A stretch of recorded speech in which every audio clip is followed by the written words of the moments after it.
Hi, everyone. I'm Casey Hunt. Welcome to the arena. It's wonderful to have you with us on this Tuesday. As we come on the air, the markets closing after a day rocked by shaky economic news. But take a look at this. The Dow, the S&P, and the NASDAQ all closing in the green. That comes after news that job growth over the year ending in March has been much weaker than we thought. This really looks like the market's apparently betting that an interest rate cut is even more likely after those revised numbers provided by the Bureau of Labor Statistics showed the economy added almost 1 million fewer jobs than were initially estimated for the year ending in March. This revision proves two things. Number one, the president was right, and this is why we need new leadership at the Fed. And this makes it very clear that President Trump inherited a much worse economy by the Biden administration than ever reported. And it also proves that the Federal Reserve is holding our monetary policy far too restrictive. Interest rates are too high. The Fed needs to cut the rates because of the mess that we inherited from the Biden administration. So she says that. Now, we are living in Trump's economy. We're living under Trump's tariff regime.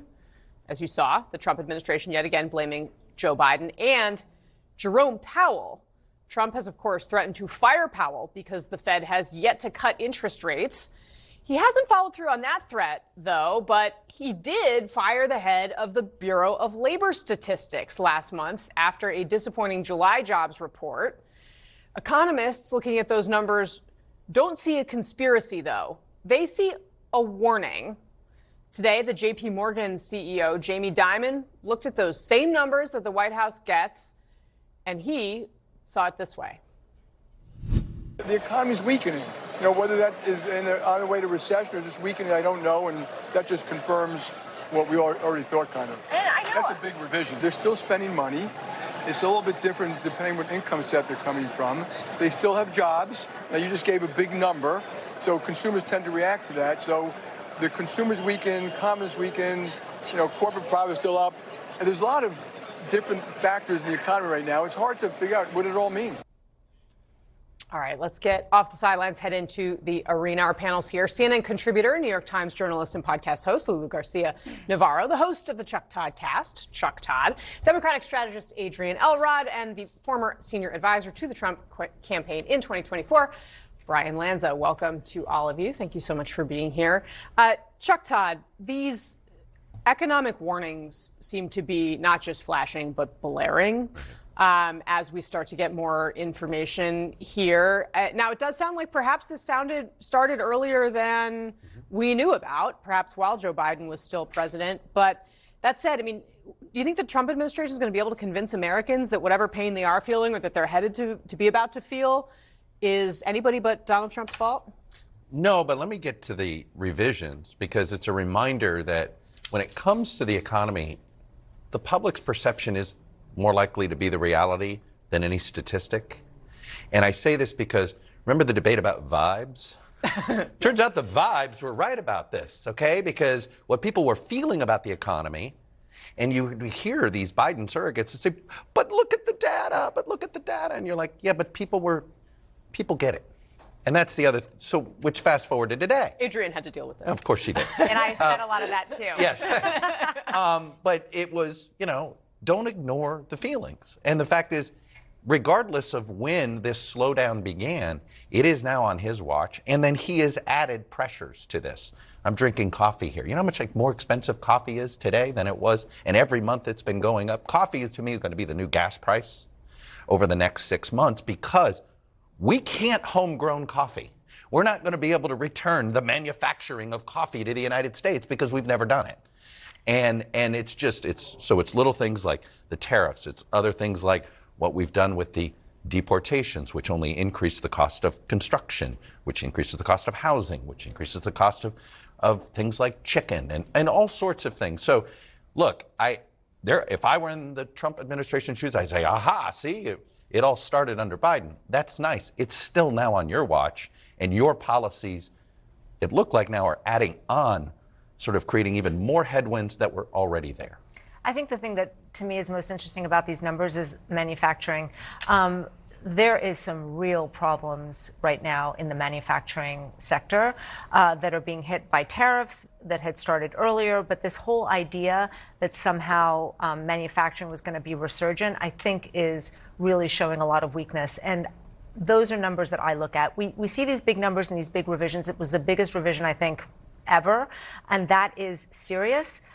People understand that there are problems in the economy, but when we look at the sectors in the economy that are really being hit, that I think tells a story. Yeah, well, and Brian Lanza, the word recession, Jamie Dimon used it. He wasn't asked about that, right?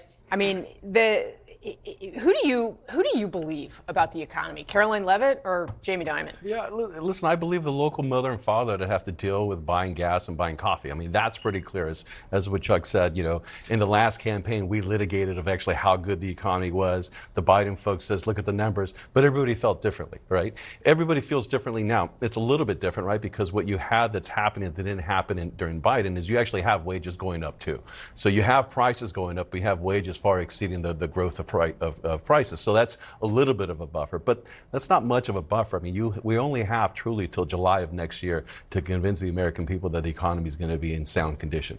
We can blame Joe Biden for this current economic condition. His policies led to this. Trump's trying to reverse those policies. I think that's pretty clear. You can make the case that maybe Trump's adding to it, but let's remember what the tariff conversation was all about. It was about trying to remanufacture the United States. It's trying to reindustrialize it. It wasn't just tariffs to bring money in and to target and to punish people. It was to bring American jobs back. And they felt that tariffs was the fastest way to do it as opposed to the slow way of going through Congress, negotiating these long-term deals. And so the policy itself was good. Tariffs are obviously having a negative effect in some products, and in other products they're not. I think the other problem, though, is that it's not just if it was taken in isolation, that's one thing, but it's also married to the fact that there is less money being given by the federal government to things like wind farming, to actual industries that help gird the economy, give people jobs. So you are seeing a double-edged sword here where they're actually sort of limiting the economy in two different ways that I think is really going to show and is showing.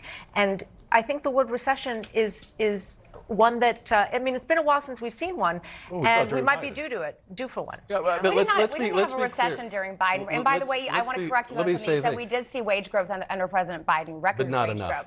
Yeah, but we saw record wage growth under President Biden. And he also kept us out of having a major recession after a once-in-a-generation pandemic, Brian. So let's be clear about that. We can debate whether Biden was the cure for that. I think we can look at the facts and say Biden was clearly not the cure for getting us out of our economy after the pandemic. That is your opinion. I think it's the opinion of the American voters. The quote-unquote soft landing was certainly something. It was artificial, we've learned. Now we know that there's nearly 1 million less jobs. Well, here, I actually, hold on one second. To that point, I want to show you some of what Donald Trump said on the campaign trail when he was running against Joe Biden when Biden was in office about job creation.